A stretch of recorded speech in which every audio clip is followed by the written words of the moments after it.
She wasn't supposed to hear the conversation, but the walls in her father's study were thinner than he thought.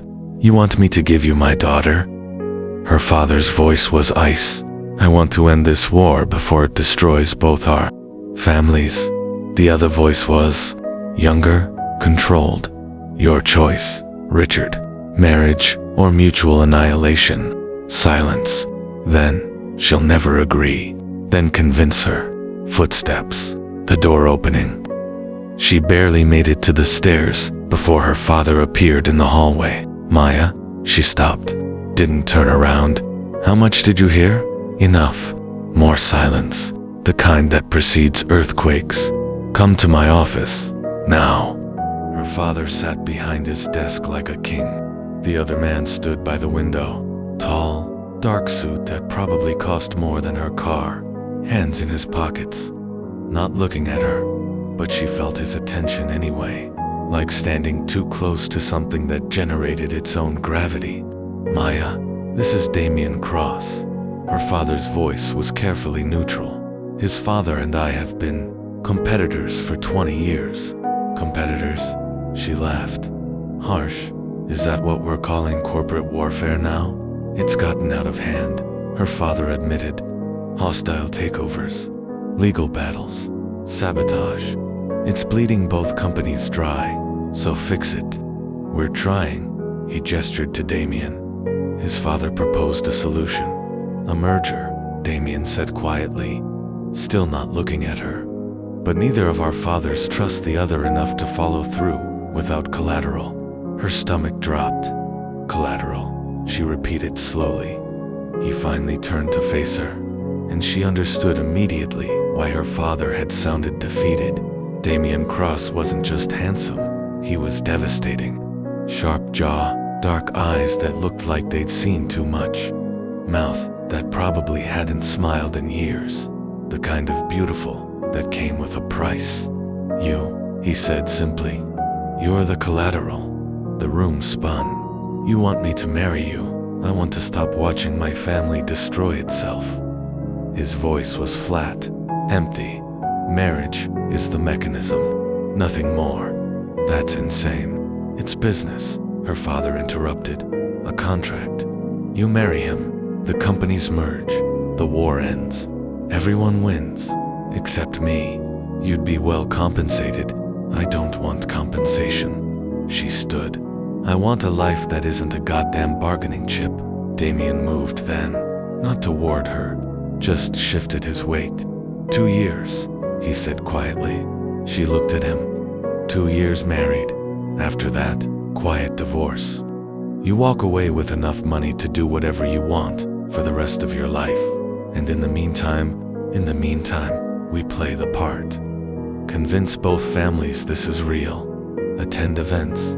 Live together. His jaw tightened. Share a life that neither of us wants. Why would you agree to this? For the first time, something flickered in his expression. Because the alternative is watching my father lose everything he built. And I'm not strong enough to let that happen. The honesty in his voice stopped her. "You have 24 hours, her father said. "After that, I need an answer." She didn't sleep. Spent the night on her balcony, city lights below, trying to imagine a life she hadn't chosen. 2 years. 730 days married to a stranger. But the alternative, watching her father's company collapse, knowing she could have stopped it, felt worse. At 6 a.m., she texted Damien. "I need to talk. Alone." He replied immediately. "Coffee shop on 5th, 7 a.m. He was already there when she arrived. Same dark suit, same exhausted eyes. 2 coffees on the table. Black. No sugar, he said, as she sat. "Your assistant mentioned it once. You had me investigated. Thoroughly. No apology. Needed to know who I was marrying. And you're smarter than your father gives you credit for. Yale MBA. Started your own consulting firm at 25. Turned down 3 corporate positions because you wanted independence." His eyes met hers. "You're not gonna like being married to me." "No," she agreed. "I'm not. So why are you here?" She took a sip of coffee. Perfect temperature. Exactly how she liked it.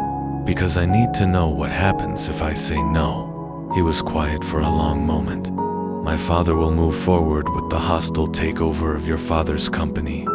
He'll win. He's got more resources, better lawyers. Your father loses everything. His company, his reputation, probably his health. And if I say yes, the companies merge. Your father becomes co-CEO with mine. No one loses. Everyone saves face. Except us. Except us, he agreed. She studied him. This man who'd looked at marriage like a business transaction, who'd agreed to bind his life to a stranger's because his father asked. What do you get out of this? She asked. Peace. The word came out tired, and the knowledge that I didn't let pride destroy my family. That's it. What else is there? She thought about that. Then, I have conditions. Something shifted in his expression, almost looked like relief. Name them. We live together, but we're not together. Separate bedrooms. No expectations of. She gestured vaguely. Anything physical. Agreed. I keep my business. You don't get a say in how I run it. Wouldn't dream of it. And when the 2 years are up, we're done. Clean break. No drama. He nodded. Anything else? She leaned forward. Yeah, you don't lie to me. Ever. About anything. I don't care how bad it is. You don't get to decide what I can handle. For the first time, his mouth curved, almost a smile. Deal. He pulled out a folder, set it on the table. Prenup. My lawyers drafted it. Yours can review. But the terms are simple. 2 years. Then divorce. You walk away with $10 million. I keep the company shares. $10 million. 2 years of her life. She should think about it. Should call a lawyer. Should not make life-altering decisions in coffee shops at 7 a.m. Instead, she picked up the pen he offered and signed. 3 weeks later, she wore a dress that cost more than her first car. The ceremony was small. Both families, a handful of business associates who needed to witness this for it to be real. No friends. No one who actually knew her. Just a room full of people who saw this as what it was, a transaction. Damien stood at the altar in a black tux, face expressionless. She walked down the aisle alone. Her father had offered. She'd declined. This wasn't him giving her away. This was her choosing to go. The difference mattered. When she reached Damien, he offered his hand. She took it. His palm was warm, steady, and she hated that she noticed. The officiant spoke. Words about love and commitment that rang hollow in the cavernous venue. Do you, Damien Cross, take Maya Richardson? I do. No hesitation, no emotion. Just 2 words that changed everything. And do you, Maya Richardson, take Damien Cross? She looked at him, really looked, and saw what she'd missed before. The exhaustion, the resignation, the weight of carrying something alone for too long. He wasn't doing this because he wanted to. He was doing it because he had no choice left. Just like her. I do, she said quietly. You may kiss the bride. Damien's hand cupped her face. Gentle, careful, like she was something breakable. Then he kissed her. Soft, brief, entirely for show. But when he pulled back, his thumb brushed her cheek, just once, and something in her chest cracked. His apartment was on the 40th floor, all windows and clean lines and expensive emptiness.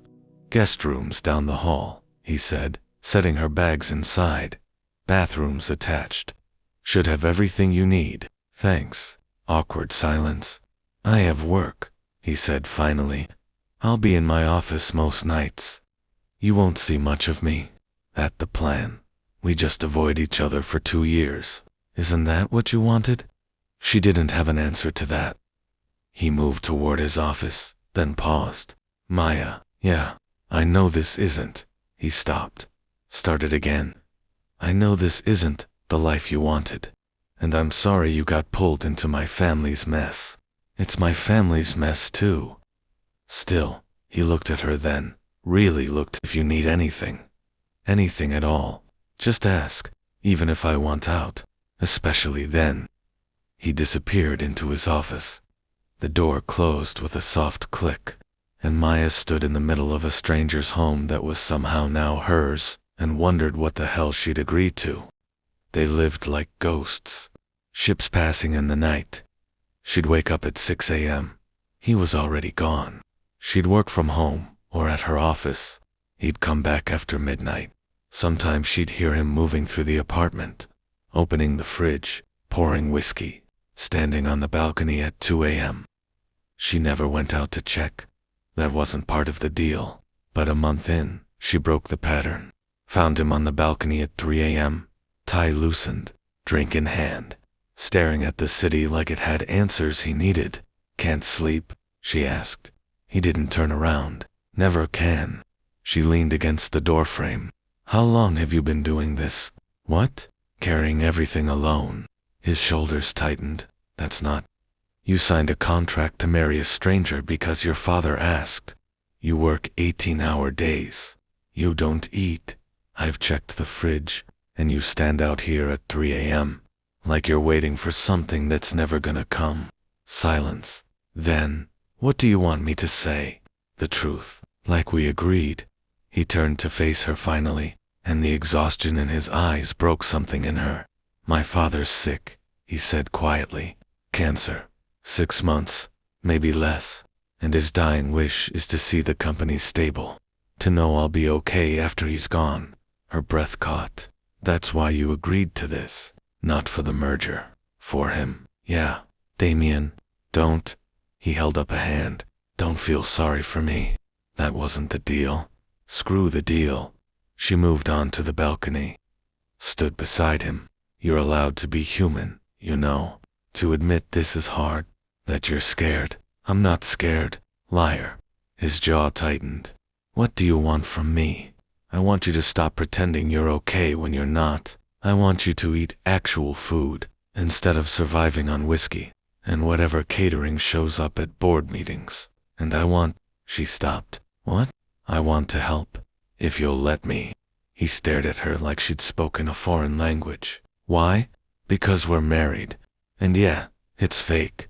But you're still—" She searched for words. "You're still a person going through something terrible, and I'm not heartless enough to watch you drown." For a long moment, he didn't speak. Then he set down his drink and pulled her into a hug. It wasn't romantic. Wasn't anything more than one broken person holding on to another. But she felt him shake, felt him finally let someone else carry some of the weight. "Okay," he whispered into her hair. "Okay?" After that night, things changed. He started coming home for dinner. She started cooking nothing fancy, just pasta and salad, and the kind of food that said someone cares if you eat. They'd sit at the kitchen island, talk about their days, carefully avoid anything too personal. But slowly, inevitably, the walls came down. "Your father called today," she said one night. "Invited us to dinner this weekend." Damien's fork stopped halfway to his mouth. "Both of us?" "Yeah." "Said it's been a month, and he wants to see how we're doing." "How are we doing?" She thought about it. "Better than I expected." "Yeah." He set down his fork. "Me too." Their eyes met across the counter, and something passed between them, something neither of them was ready to name. Damien's father looked worse than Maya expected. Thin, gray. The kind of sick that no amount of money could hide. But his smile when he saw them was genuine. "There they are." He stood slowly. "My son and his beautiful wife." Damien's hand found hers automatically. Warm, steady, almost natural now. "Dad, you remember Maya?"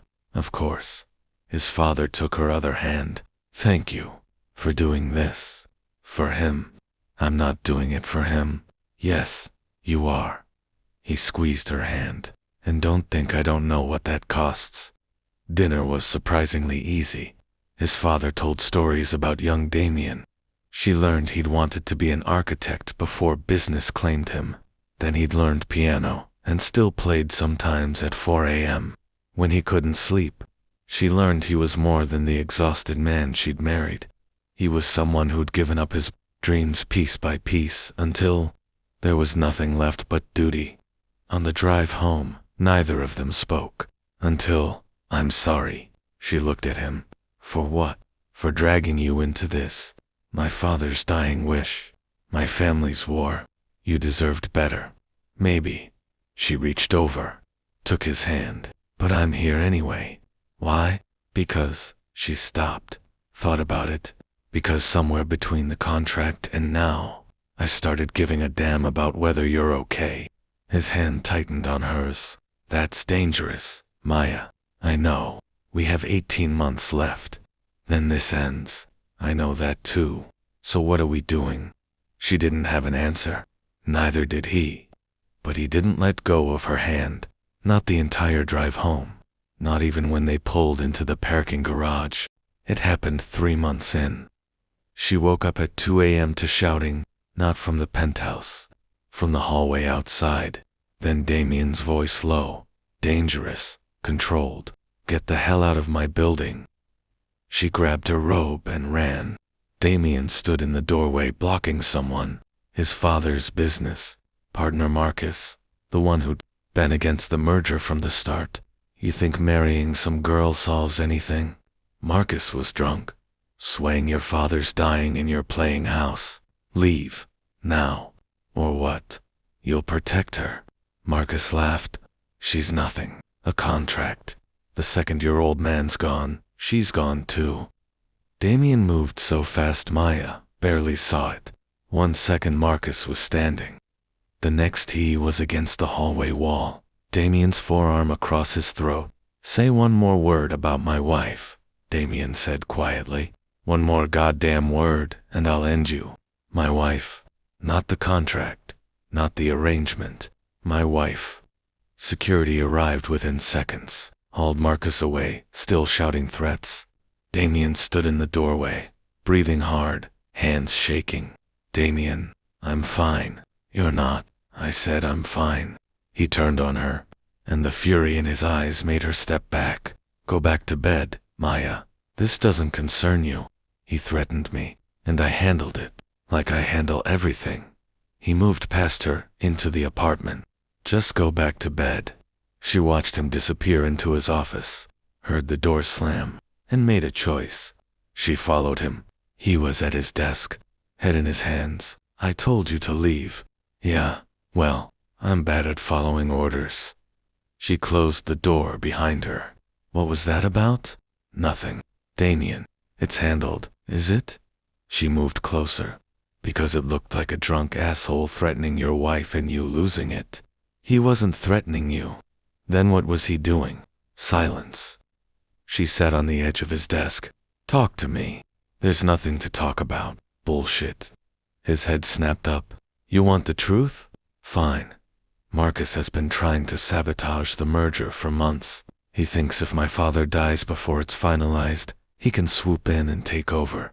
And tonight he came here to remind me that you," his voice cracked, "that you're temporary, that this is fake, that the second my father's gone, you'll leave and I'll have nothing." Her chest tightened. "Damien.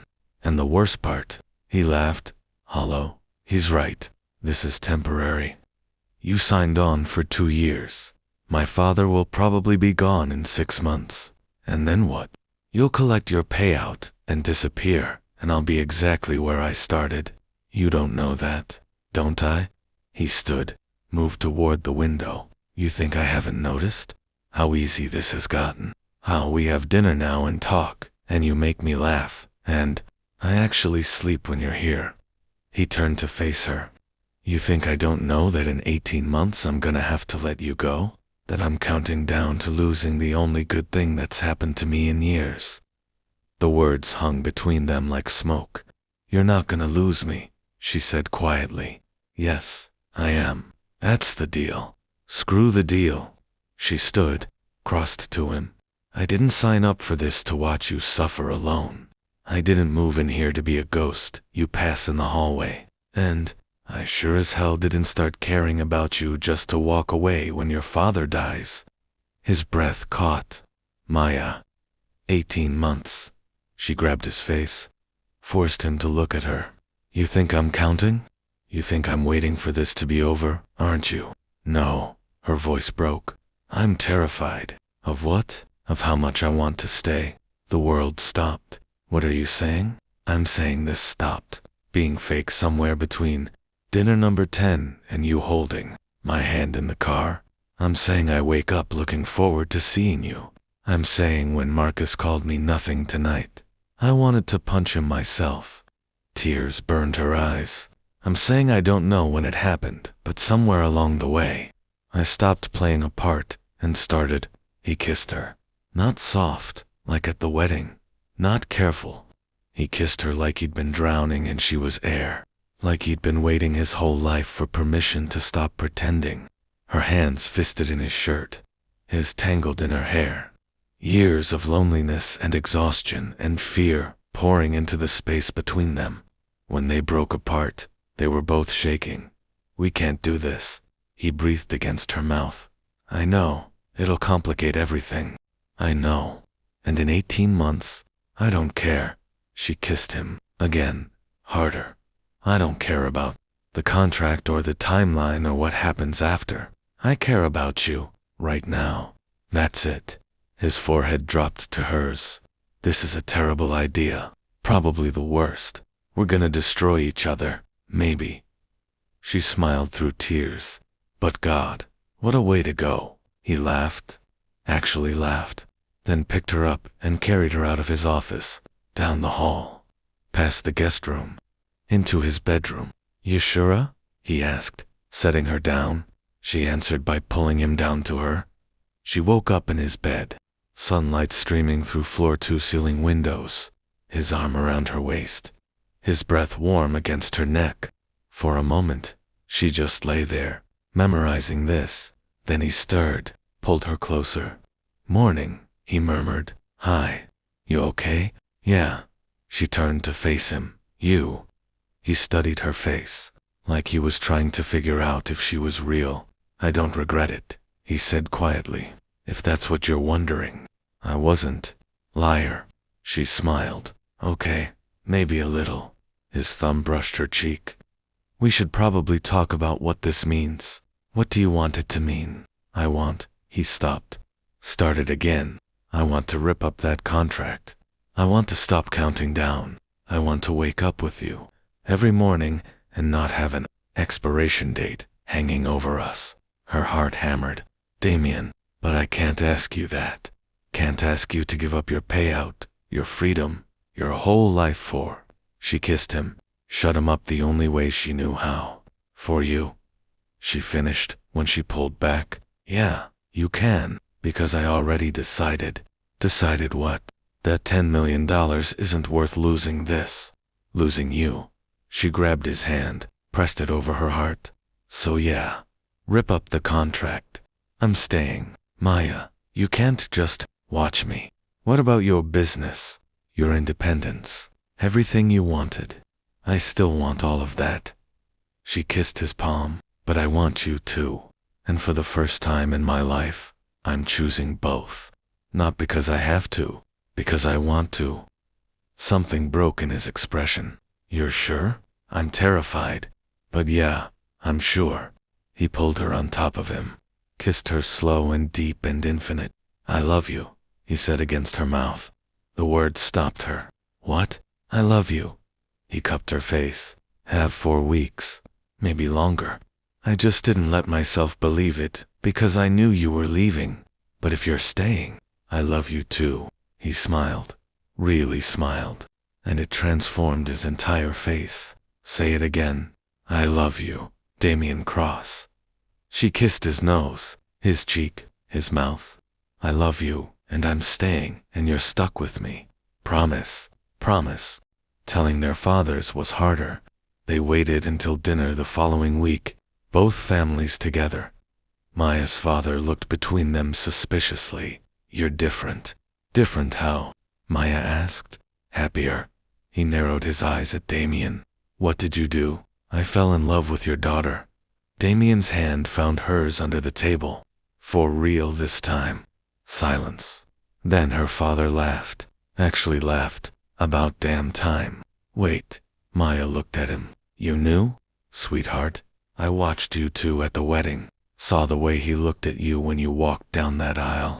Knew this wouldn't stay fake long. But you let us think. I'll let you figure it out yourselves. He smiled. Sometimes the best marriages are the ones that start as business and turn into something real. Damien's father raised his glass. 2 business deals that become love stories. They all drank, but Maya noticed how much effort it took for him to lift his glass, how his hands shook. He was getting worse. Damien saw it too. His grip on her hand tightened. After dinner, his father pulled them aside. I don't have much time left, he said bluntly. Months, maybe weeks. Dad, let me finish. He looked at Maya. I need to know he'll be okay, that he won't be alone after I'm gone. He won't be, she said firmly. Promise me, I promise. He pulled her into a hug. Thank you for saving him. I didn't save him. Yes, you did? He pulled back to look at her. He was drowning before you, working himself to death because he didn't know how else to cope. But now he smiled. Now he has a reason to live, and that's everything. Damien's father died 6 weeks later, peacefully, in his sleep, with Damien and Maya both there. The funeral was massive. Hundreds of people who'd known him, respected him, worked with him.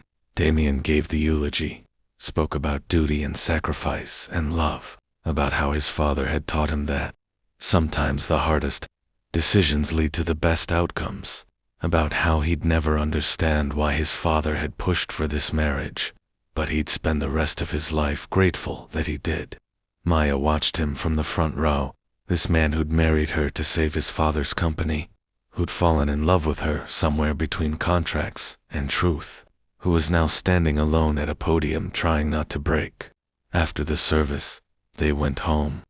He didn't speak, just held her on the balcony while the city moved below them. I should feel relieved, he said finally. He's not suffering anymore. He got to see the company stable. He died knowing I'd be okay. But I feel like I'm drowning again. His voice cracked, like the only thing that was holding me together is gone. She turned in his arms. You've got me? For how long? The question broke her heart. Forever, if you'll have me. His eyes closed. Maya, I mean it. She grabbed his face.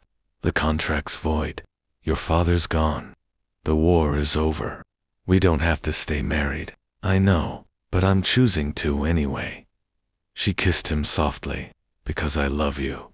Because you're mine. Because I don't want a life without you in it, even without the money. Especially without the money. She smiled. Means I'm doing this for the right reasons. And what are those? Love. Choice. The fact that you make me laugh and you're terrible at cooking, and you stand on balconies at 3 a.m., looking like a tragic hero. He laughed through tears. That's your reason? Among others. She kissed him again. So what do you say? Want to stay married for real this time? On one condition. What? He dropped to one knee, pulled out a ring, not the one from the wedding. Something new, simple, beautiful. Marry me again, he said. No contracts, no families watching, just us, choosing each other. Tears streamed down her face. You're proposing? We're already married. Marry me anyway. His voice broke. Let me do this right. Let me ask you the way I should have from the start. Yes. She pulled him up. Yes, you absolute idiot. Yes. He slid the ring onto her finger beside the first one. 2 rings, 2 marriages, 1 love. I love you, he whispered. I love you too. They stood on that balcony while the sun set. 2 people who'd married to end a war, and somehow found peace in each other instead. They renewed their vows in the courthouse, just the 2 of them. No family, no guests, no pressure. Her in a simple white dress, him in jeans and a button-down. The officiant asked the questions again. Do you, Damien Cross, take Maya Richardson? I do, He squeezed her hand. Every day, for the rest of my life. And do you, Maya Richardson? I do. She smiled through tears. Even when you're annoying and you work too much, and you still can't cook, the officiant laughed. Then by the power vested in me. Wait, Damien stopped him. Before you finish. He turned to Maya. I need to tell you something, okay? A year ago, I married you because I had no choice. Because my father was dying and I couldn't let him down. Because I was drowning and you were the life raft I didn't know I needed. He cupped her face. But today I'm choosing you. Not because of duty or family or business. Not because of contracts or money or expectations. His voice dropped to a whisper. I'm choosing you because you're the best thing that ever happened to me. And I want to keep choosing you every single day for the rest of my life. She couldn't speak, could only nod as tears poured down her face. I love you, Maya Cross. I love you too. The officiant cleared his throat. Now, can I finish? They both laughed. Yeah, Damien said. Finish it. Then by the power vested in me, I now pronounce you still married. You may kiss your wife. Again. And he did. In a courthouse. With no one watching. The way they should have from the start. 3 years later, Maya walked into the penthouse carrying takeout. Babe, you home? Balcony. She found him there. Same spot, same posture, but different now. Lighter. Like the weight had finally lifted. She set down the food, wrapped her arms around him from behind. What are you thinking about? How different my life would be if I hadn't made that deal. Regret it? Not even a little. He turned to face her. Best business decision I ever made. I'm a business decision. The only one that ever mattered. He kissed her softly. How was work? Good. Closed the Henderson account. That's my girl. She smiled, then bit her lip. So, I have news. Yeah. She took his hand, placed it on her stomach. We're gonna need a bigger place. He froze. Yeah. We're having a baby. We're having a baby. For a moment, he just stared at her. Then he picked her up and spun her around, laughing like she'd never heard him laugh before. We're having a baby. He set her down carefully. Oh, God, I'm gonna be a dad. I'm gonna screw this up so bad. You're not gonna screw it up. How do you know? She grabbed his face. Because you're you. Because you show up. Because you love hard and you protect what's yours, and you never give up. I'm terrified. Me too. She kissed him. But we'll figure it out. Together. Together, he repeated, like a promise. They stood on that balcony while the sun set. The city below. Their future ahead. Two people who'd married to end a war between billionaires. And somehow built something worth fighting for instead. Family, love, home. All the things that couldn't be bought, or sold, or contracted. All the things they'd found in each other.